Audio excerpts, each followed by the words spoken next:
Hello students. तो अब हम करेंगे कॉस्ट ऑफ कैपिटल का न्यूमेरिकल।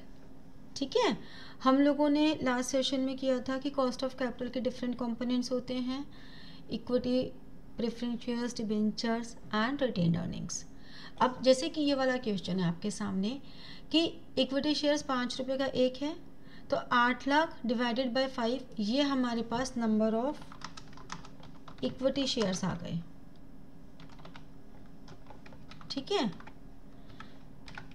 ऐसे ही यहाँ पे नंबर ऑफ प्रेफरेंस शेयर्स आ गए। रिजर्व एंड सरप्लस 6 लाख है एंड 12% डिवेंचर्स हैं 10 लाख रुपीस के। कंपनी ने ईबीआईटी अर्न किए 9 लाख। अब अगर ईबीआईटी दी हुई है तो इसका मतलब है इसमें से हमें इंटरेस्ट, प्रेफरेंस, डिविडेंड वगैरह सब निकालना पड़ेगा। टैक्स रेट 40% है। Current market price 12.5 and 8 equity shares का। तो अगर मैं मार्केट वैल्यू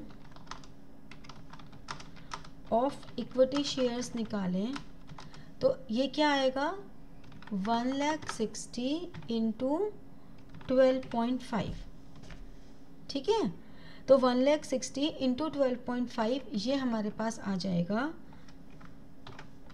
₹20 लाख। ऐसे ही अगर market value of preference shares निकालें तो हमारे पास 50,000 मल्टीप्लाइड बाय 8, तो ये हमारे पास आ गया 4 लाख रुपीस। ठीक है, ये हमने मार्केट वैल्यू निकाल दी। Debentures are traded at par, मतलब जितने पर हैं उतने पे ही रहेंगे। Find out the WACC given that retained earnings and dividends are valued equally by shareholders. ये लाइन अगर नहीं भी मेंशन होगी तब भी कोई फ़र्क नहीं पड़ता, हम इस लाइन को हमेशा एक एजम्पशन लेके ही चलते हैं। ठीक है, अब हम करेंगे इसका आगे फर्दर। पहले तो हम earning before interest and tax को कन्वर्ट करेंगे earnings available for shareholders में। ओके, तो हमारे पास earning before interest and tax कितने गिवन है, 9 लाख। लेस हमने इंटरेस्ट कर दिया। इंटरेस्ट हमारे पास कितना है, डिबेंचर्स हमारे पास हैं 10 लाख इंटू 12%। ठीक है, तो ये आ गया 1,20,000। तो हमारे पास प्रॉफिट बिफोर टैक्स हो गया 7,80,000। अब टैक्स हमें 40% किस पे लेना है, 7,80,000 पर 40%। ठीक है, दैट इज 3,12,000। अब ये जो हमारे पास प्रॉफिट आया, ये आया दोनों शेयर होल्डर्स के लिए। ये हमारे पास इक्विटी एंड प्रेफरेंस दोनों के लिए आया। कितना प्रॉफिट आ गया, 4,68,000। प्रेफरेंस डिविडेंड कितना है, 5 लाख पे कितना परसेंट है, 10%, तो यानी कि 50,000। अब हमारे पास यहाँ पे अर्निंग्स बच गई जो कि इक्विटी शेयर होल्डर्स के लिए है 4,18,000। ठीक है, अब हमें निकालना है market value. Market value of shares हम कैसे निकालेंगे, मार्केट वैल्यू ऑफ शेयर्स निकलती है हमारी earnings divided by market value. हम पर शेयर लेके भी कर सकते हैं। तो अर्निंग्स हमारे पास कितनी है, 4,18,000 divided by total market value कितनी आई, 20 लाख, हमने निकाली थी ना अभी स्टार्टिंग में। तो हमारे पास market value of equity shares divided by earnings divided by market value करके हमारे पास आ गया KE। अब नेक्स्ट हमारे पास आएगा कि market value of equity shares कितनी है, ये हमने यहाँ पे निकाली थी मार्केट वैल्यू हमारे पास है 20 lakhs। जब हमें KE की वैल्यू निकालनी है तो KE is earnings divided by market value, ठीक है। यानी कि अर्निंग्स कितनी है 4,18,000 डिवाइडेड बाय 20 lakhs, तो इट कम्स आउट 20.9%। जब हमने KP निकाला तो KP में भी सेम अर्निंग्स कितनी है उनकी 50,000 की थी, तो 50,000 डिवाइडेड बाय मार्केट वैल्यू हमने निकाली थी 4 लाख रुपीज़ की, तो ये हमारे पास आ जाता है 12.5%। और KD हमें 12% दिया हुआ है, लेकिन 12% पर हमें 1 माइनस टैक्स पे निकालना है, ठीक है। तो 12% इंटू 1 माइनस 0.4 हमने जब किया तो ये आ गया 7.2%।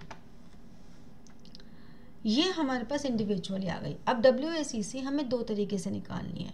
क्वेश्चन में हमें कुछ मेंशन नहीं है, अगर क्वेश्चन में मेंशन नहीं है तो हमारी मर्जी है, हम मार्केट वैल्यू पे निकालें या बुक वैल्यू पे निकालें, बट अपनी मर्जी में भी हमें प्रायोरिटी क्या रखनी चाहिए, मार्केट वैल्यू। हमेशा मार्केट वैल्यू पे ही हमें इसको रखना होता है, ठीक है। तो अब इसका हम मार्केट वैल्यू पे निकालते हैं। देखो इक्विटी शेयर्स हमारे पास कितने हैं 20 लाख के, प्रेफरेंस शेयर्स की मार्केट वैल्यू कितनी है 4 लाख की, और डिबेंचर्स की वैल्यू है 10 लाख की। ये तो हमें गिवन ही था। अब इसका टोटल वाले हमने किया,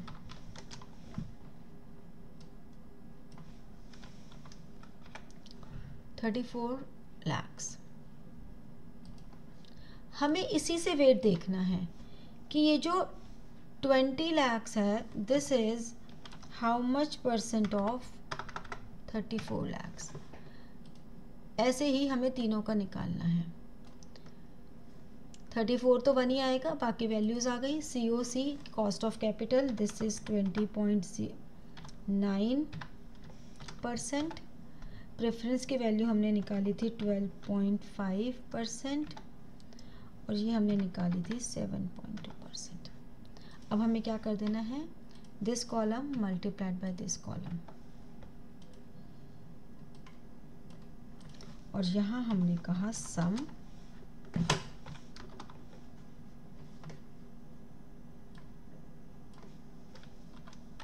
आप लोग 2 डेसिमल तक भी ले सकते हैं, कोई ज़रूरी नहीं है इतना डेसिमल्स तक लेना। ये तो मैं एक्सेल में कर रही हूँ इसलिए इतना डेसिमल आ रहा है, ठीक है। ये हो गया 15.88%। अब अगर यही मुझे बुक वैल्यू पे लेना होता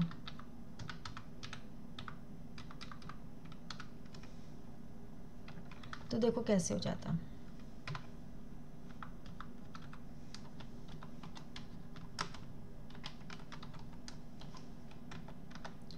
अब यहाँ पे इक्विटी शेयर्स में ना हम दो वैल्यूज लेंगे।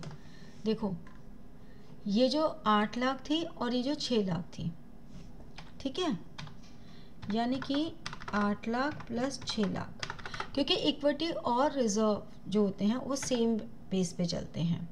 प्रेफरेंस 5 लाख और डिबेंचर्स 10 लाख।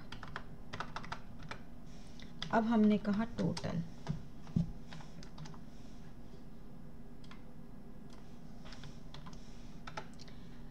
ये जो टोटल हमारे पास आया है, हमें यहाँ पे सेम बिल्कुल सेम कॉलम्स रहेंगे।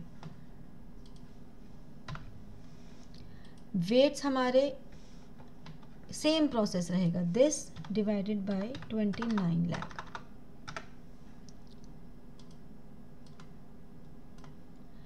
कॉस्ट ऑफ कैपिटल हमारी सेम रहेगी, और यहाँ पर दिस मल्टीप्लाइड बाय दिस, और यहाँ पर सम।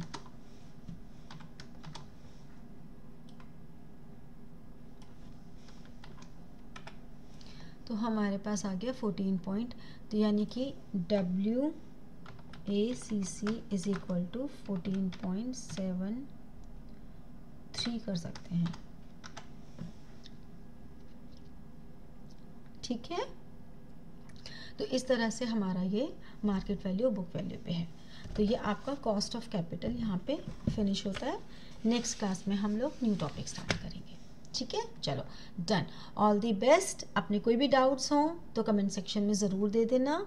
किसी भी तरह के डाउट्स हो आप मुझे मेल भी कर सकते हो। ठीक है, इवैल्यूएशन के लिए कोई क्वेश्चन भेजना चाहते हो तो भेज देना। And like, share and subscribe. All the best, good luck.